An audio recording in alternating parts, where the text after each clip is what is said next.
WCBG is broadcasted from Wagner College in Staten Island, New York.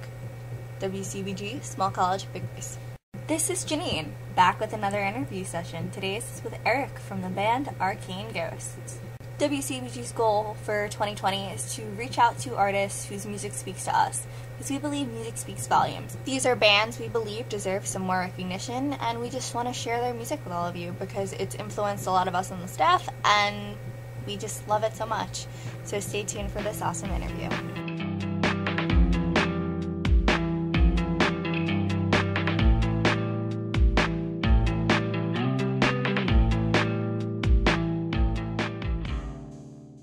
Hello. Hello. Hi.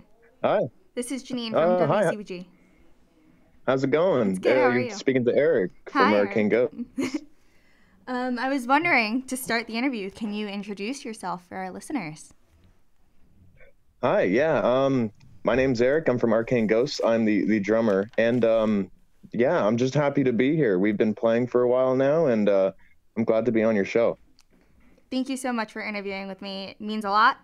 And thank you for taking the time out of your day to talk to me. Thanks. Yeah, no problem.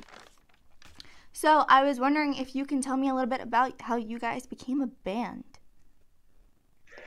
Oh boy. Yeah, it's actually kind of a funny occurrence. I used to be in a band called Minority 905, and if you're from Toronto, you might have heard of them. But I had left the band at that point, and my old band was playing with Jason's band at the time, and I saw him at a show, and I saw their energy, and I'm like, dang, I want to be on this roster. I want to be in this band. So a year later, when I saw that Jason was looking for new members, I immediately hit him up, and I met him pretty much when my old band was playing with his current band, and it just worked out nicely that way. Sometimes it's fate when that happens, just meeting people and getting involved that way. Yeah. So you mentioned you played drums. it was really cool. Oh, sorry. So you mentioned you play drums. How did you get involved in that, picking that instrument specifically? Rock Band for Xbox. That's cute. For real. It's like, I'll say one thing. The drums for Rock Band are actually like a really solid teaching tool to actually play real drums, because it's all about timing. Like, if you play guitar on Rock Band, you're not going to learn how to play guitar, but drums is like another thing, and you can actually learn it. It's pretty neat.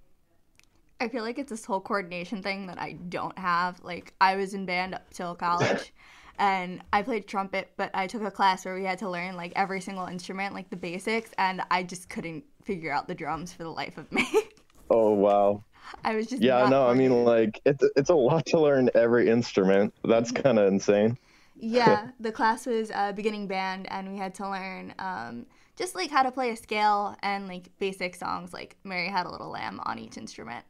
So it was a fun class. I learned a lot, and like how to read different types of music, but it's okay. I can't play trumpet, so yeah. But I feel like music is definitely something that creates these different types of connections with people. That's why I love doing these interviews, because I get to talk to people and continue my love of music, since I don't play my instrument anymore, and I kind of live vicariously through everybody else. So it's fun for me. So you said you're from Toronto. No, I was just agreeing with you. You're good.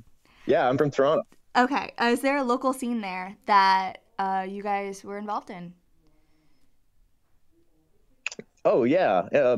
I mean, I like to think that every city has their scene. Our scene is very wide, and it encompasses a lot of genres. So a lot of these rock bands get together, and you'll get everything from like post-hardcore, hardcore, indie, spacey kind of music, and we all end up playing these shows because the scene's pretty tight-knit here. So with a lot of venues closing down, you'll find that you play a lot of shows with a lot of people you've seen before, and that's not a bad thing either. It's cool to go to a show and be like, hey, what's up, guys from rival town? You should check them out, by the way, too.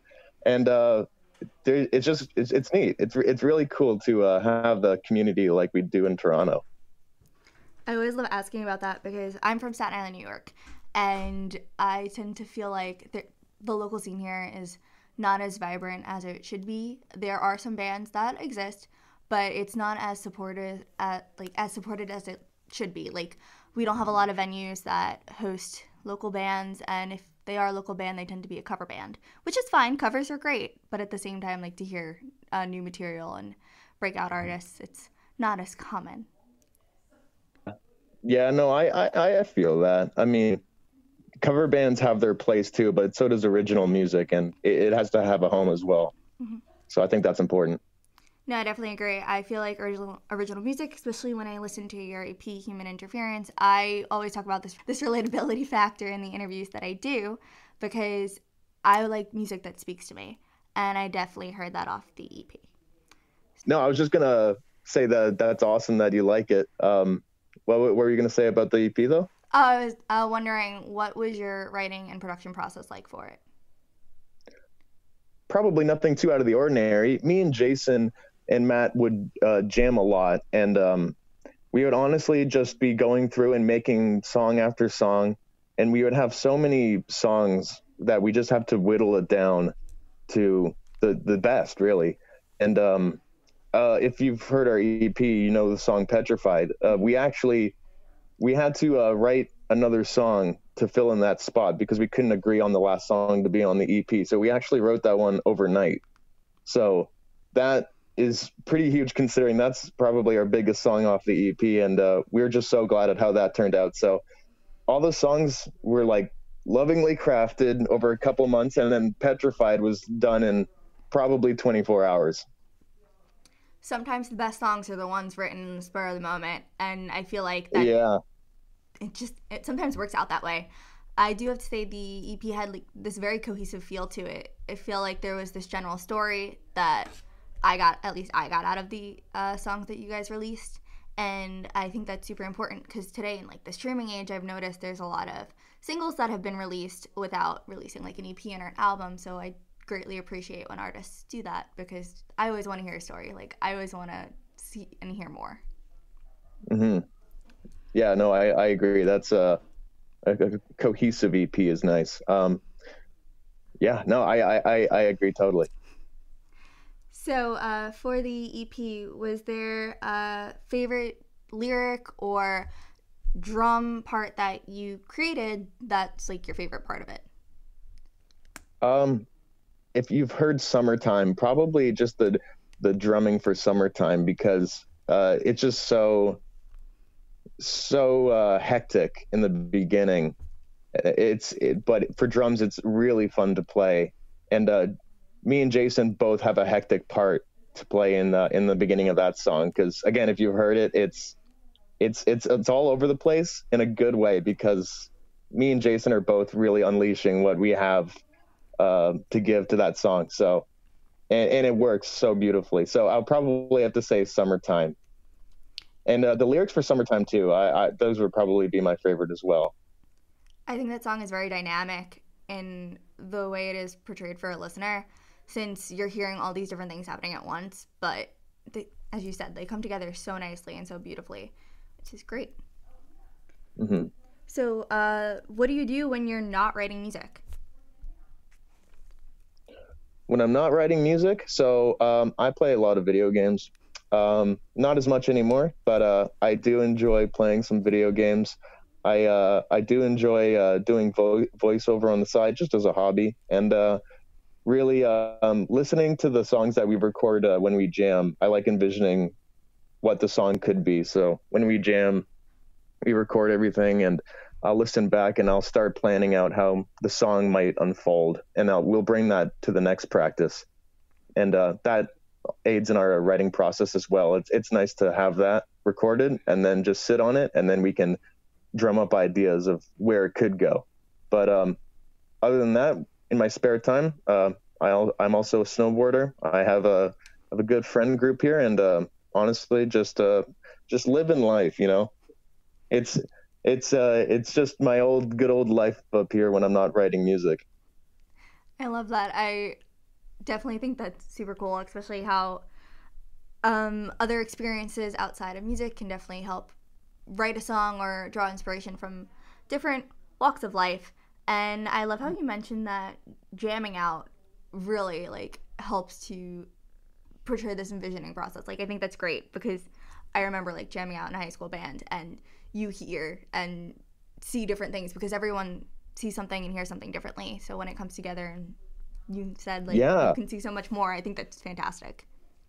Yeah, no, especially like if you jam out like or improvise even and record it all, you'll be surprised at like what comes together or you hear like listening back. You'd be like, wow, I didn't know that sounded that good when we were just going off the cuff and playing that. So I think also like improvising and recording it is important as well, because you could stumble upon something you didn't even think about, you know. Just it's nice to bring that level of uncertainty to the writing process. I definitely feel like improv is this great thing. I know from my own experience, sometimes after a while, like when you're improving, you find certain like licks that you like and you're like, oh, that was pretty cool, like let's do that again, and maybe like change the key or change the intonation of it. So for me that's great. Like I love hearing things like that. Especially when you make like mistakes that weren't supposed to happen, but you're like, play that again, and then it sounds cool, and you're like, okay, that's not a mistake anymore. You play that, so it's really neat. I love when like quote unquote mistakes become this like intentional aspect, because that makes it so much more realistic and so much more interesting to listen to. So you also mentioned that you play video games, and I'm going to ask this question: what's your favorite video game? Oh man, right now, let's see. Let me. I'm on my computer right now. I've been playing this game called Deep Rock Galactic, but I also bought the Halo Master Chief Collection because that recently came out on PC. And honestly, I've been a Halo guy for a long time. So when that released on PC, I was like, hands down, here's my $60. I'm just gonna buy this outright. And all my friends are playing it now, so I'm happy. I'm a happy camper with Halo. Do you prefer the PC version of video games? Yeah, but it'll differ from people to people, you know, like you get different experiences on different consoles, but I'm a PC guy. I just think it's easier for me. I'm not really a sit down in front of the TV in the living room type guy, so I enjoy PC gaming more. Yeah, one of my friends was trying to explain to me his gaming computer, and it just fascinated me. Like I was like, "Oh, you made that? That's cool." Like, yeah, I like the specs of his computer. Like I'm running in a NVIDIA GTI 1070. I got. Yeah, and then it was like, "Oh, here's the and it was like, here's like the graphics card," and I was like, "Okay, that's great, but I don't know what that means." But just smile and nod. Yeah, it's something to be proud of for some people who I'm not a tech person. But I try my best. We have this question that our PR director, Grace, has come up with. It's a pretty interesting question, and I love hearing artists' response to it. The question is, what is your opinion of releasing an artist's unreleased music after they've passed away? Should it be released or should it not? It's kind of a gray area. For some reason, I kind of disagree with people making money off of someone's music, especially if they didn't want it to see the light of day after like post-mortem, because at that point it just seems like people are making money off of someone's death. And like everyone knows that like streams for an artist go up as soon as they pass away. Like look at Mac Miller, he died, right? Hopefully I'm not being insensitive, but XX Tentacion, Juice World, I guarantee if you look at their stats, it'll shoot up the day they died. And who knows what they might release after the fact that maybe the artist didn't want out. I know Mac Miller just had a song come out, right? And I don't know, maybe I can't say to whether that was planned or not, but you know, just something about making money off of someone's work that maybe they didn't want to have out, I might have a problem with. But you know, at the end of the day, I'm just one guy, you know. I don't really have a say in it, but that's my opinion. Yeah, we actually came up with this question because of the Little Peep song that was released, and we think it's super important for artists or just for us to talk about it and have a conversation about what's been happening more so in the industry. So that leads to my next question of what is one thing you would change about the music industry as it is today? That's a big question. To change the whole, you know what? I don't really know, you know, like we've been at this for 4 years, and we've learned a lot, and we finally been able to get a good uh, base on streaming services like Spotify, but we still don't really. It's hard to make a living as a musician, and I think you just have to get to that level where you'll be able to support yourself, because it's hard starting out. But I honestly don't know. You know, it's hard. It's a hard area to answer, right? We play shows. Whoever comes out, we're thankful to them. But you know, we have our side jobs, right? We can't live off this, and until we can, then we're stuck doing what we have to do to make ends meet, right? Mm-hmm. So, yeah, I don't know. I'd like the viewers to think about that, because I'm Honestly, I do like what you said on how it's about. Sometimes I think artists aren't as appreciated as they should be. And what I've learned from listening to other people's responses to that question and asking like the staff what they think about it, it's a lot of people are kind of taking music more as a commodity than as something that should make you feel something or something that will impact somebody else. It's become this commercial industry, which is fine, but at the same time, it should be more about what the artist wants, not always about what the record label wants. that's a good point too, because a lot of like songs are viewed as like or someone's like art is viewed as a product, and I get that, and like the label has to sell it, but yeah, it should be more than just the product, right? It just Mm-hmm. something about how people handle this in the industry, I guess, maybe strikes a chord with me. But other than that, I can't really articulate uh, specifically what I would want to change in that. Definitely understandable, and that's also like why we asked the question about unreleased music, because as a fan, you always want to hear more, but you want to respect the artist, and sometimes it's hard. It's definitely this gray area that we see today, and I feel like that's somewhat impacted by our culture and what's happening in the world. Like, that kind of leads to my next question. What is your opinion of streaming services?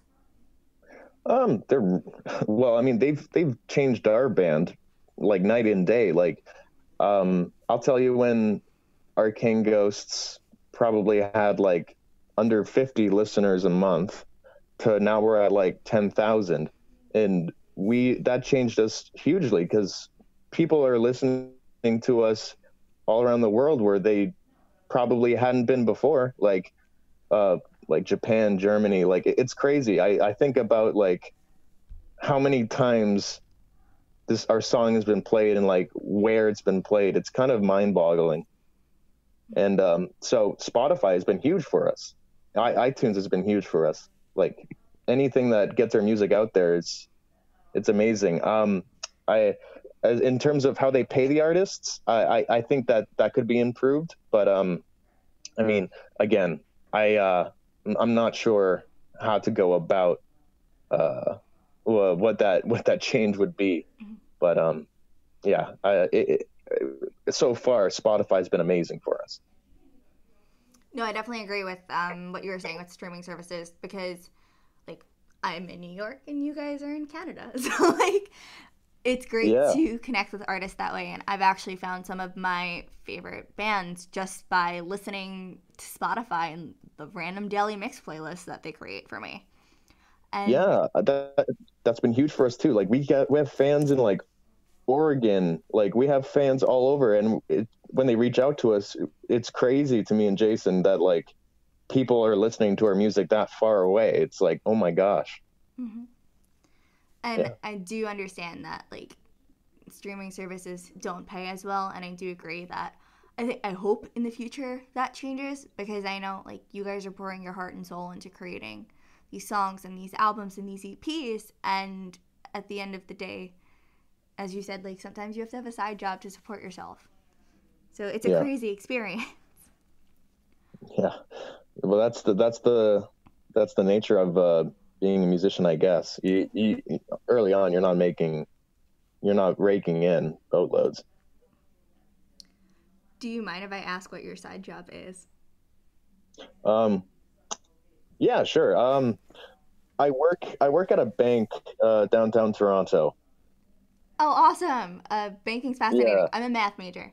So, Oh, cool. Well, I'm not a financial advisor. I'm more of a techie, so I help them out on the tech side. I like all the IT stuff. Yeah. Yeah, that's pretty cool. Some of the programs in the coding, like, oh my God, programming. It's amazing that like you guys do Yeah. stuff like that. The infrastructure in banks is kind of crazy on how it all connects. So yeah, definitely agree. Do you do a lot of programming? I do web development, and Awesome. that's that I do that as like a side gig as well. Um, Web programming, I do Java a bit, and C sharp as well. But Okay. I actually I'm a little bit passionate about web development too. So I'll make a website when I need to, or when a project comes to me, and yeah, I enjoy doing that as well. Just like a design kind of it, it scratches my itch to design something. Let's say that. I love all like the different languages because I only learned C++. So Java to me is like a whole I only learned C++. plus plus. Yeah, what? that's I would say C++. I don't understand it. So you got something going there already. We had to make a calculator for my final for that class, and I will never forget how to make a calculator in C++. It's some skill that I never thought I would need or probably use. Hey, whenever someone needs a calculator, you'll be like, "Hold up, I'll pull up my IDE here and start coding you one." Yeah. That actually leads to another question that what's your favorite venue that you've ever performed in? Oh man, that's a good question. All right, hold on, got to brainstorm. Okay. Okay, there's that venue. There's this venue. Um, it, Hold on, I'm gonna Google this to make sure I got the name right Okay. because it's such a cool looking venue. You can list more than one.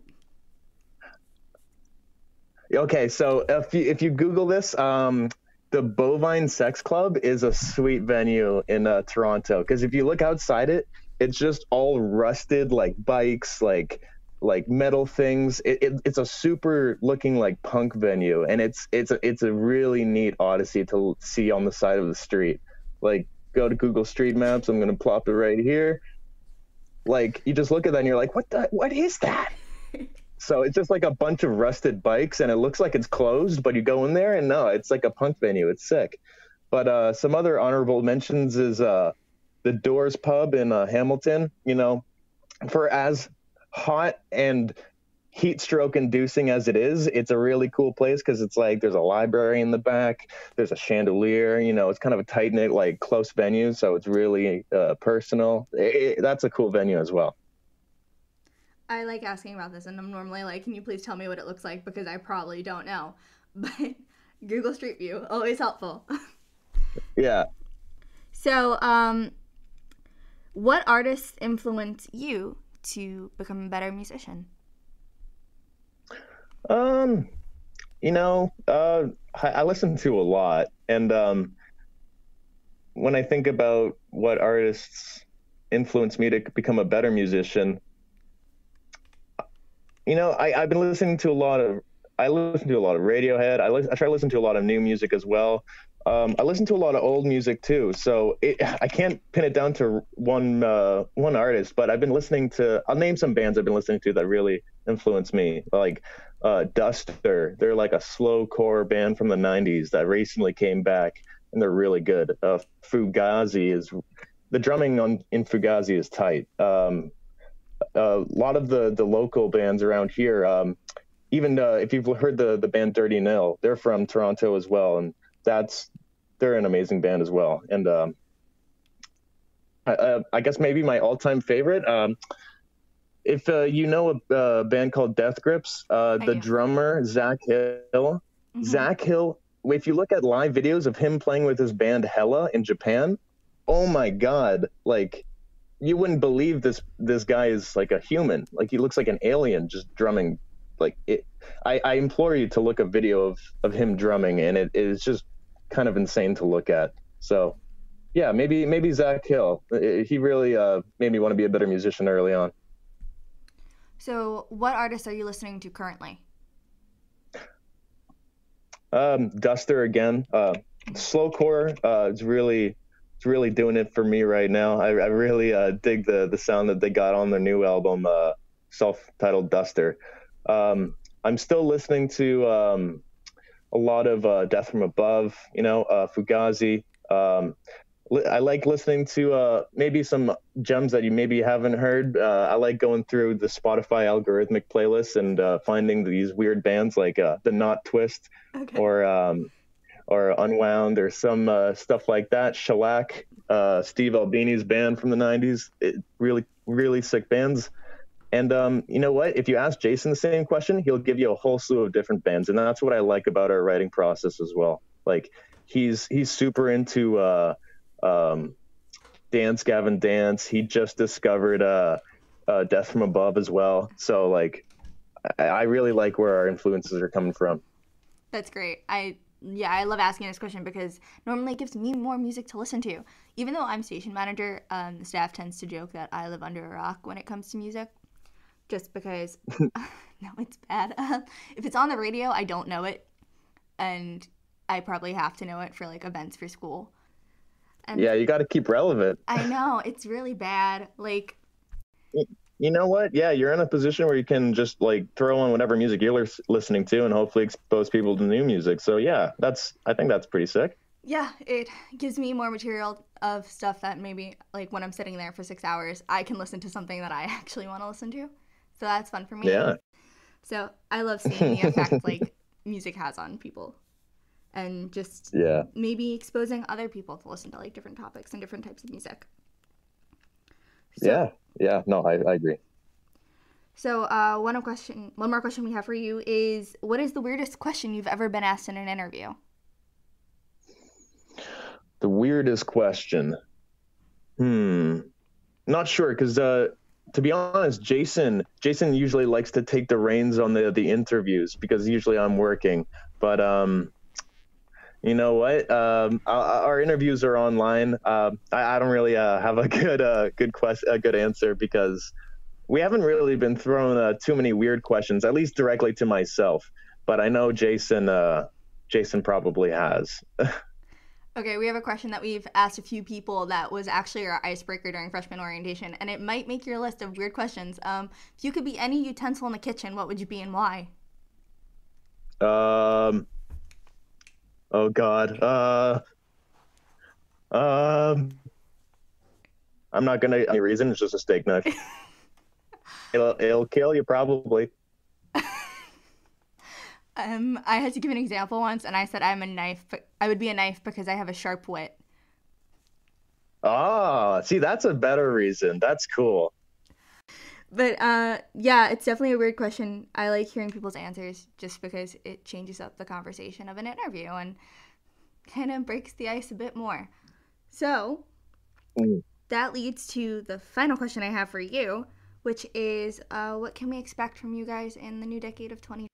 So in the new decade in 2020, so okay, we Matt, our buddy Matt, had to step down from the band. I don't know if you saw our post a couple days ago, but yeah, he had to step down from the band, and he's our dear friend. He was the bassist. So in 2020, right now we are focusing on writing music, and we focus on continuing going forward, and we really have some interesting stuff cooked up. We hope for it to see the light of day in 2020, and I think that's you might see it before the end of 2020. Don't quote me on that, but yeah, we're working hard to continue on, and yeah, we're really excited for the stuff we got cooked up. Awesome. Well, I'm looking forward to it. I want to thank you for taking the time to interview with me and talk to me further about your music and your band. It means a lot to me, especially because one of our goals with these interviews is to make sure artists get the recognition that they deserve. And one of the things we're trying to do is reach out to younger groups because we're going to be the future of music. So thank you. Yeah, no problem. Check out Arcane Ghosts on Spotify. Hit us up on Instagram. interact with us. We respond pretty quickly, and we love talking to you guys. So yeah, thanks a bunch. So thank you again, and I hope you have a great day. Yeah, you too. All right. Okay. See you later. Okay, bye. Bye. If you really liked today's interview, be sure to check out Arcane Ghosts. Stay tuned to listen to some of their tracks from their EP, Human Interference.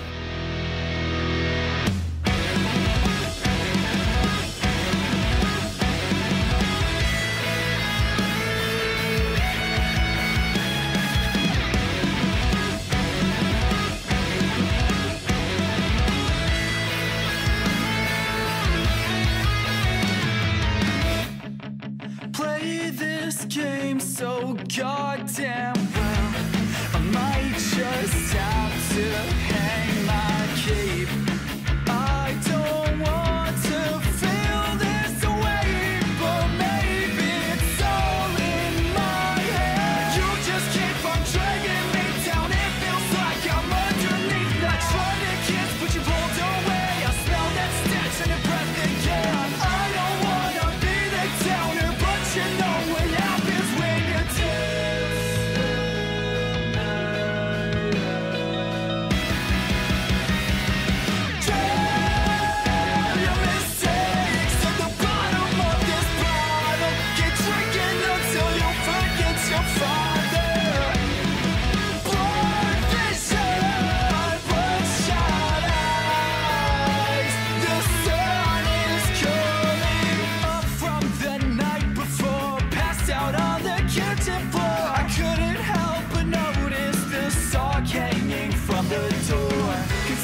But do I keep wanting more? Do you remember all the places we've been? Never really thought we'd end up this way. But I was lying to myself, cause it was over before it began. Do you remember all the things that you said? Pacing back and forth and running through my head. So hold my hand, don't you drop me. I'm holding on to everything. Do you wanna let go of all these memories? I just made it home. You don't have to go.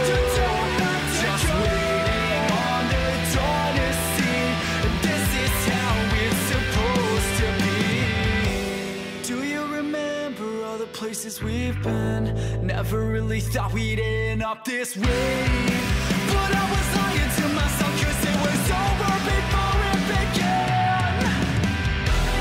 Do you remember all the things that you said? Pacing back and forth and running through my head.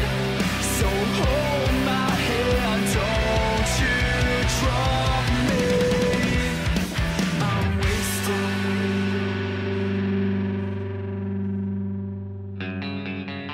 I fall into dust. The skin on my bones is a place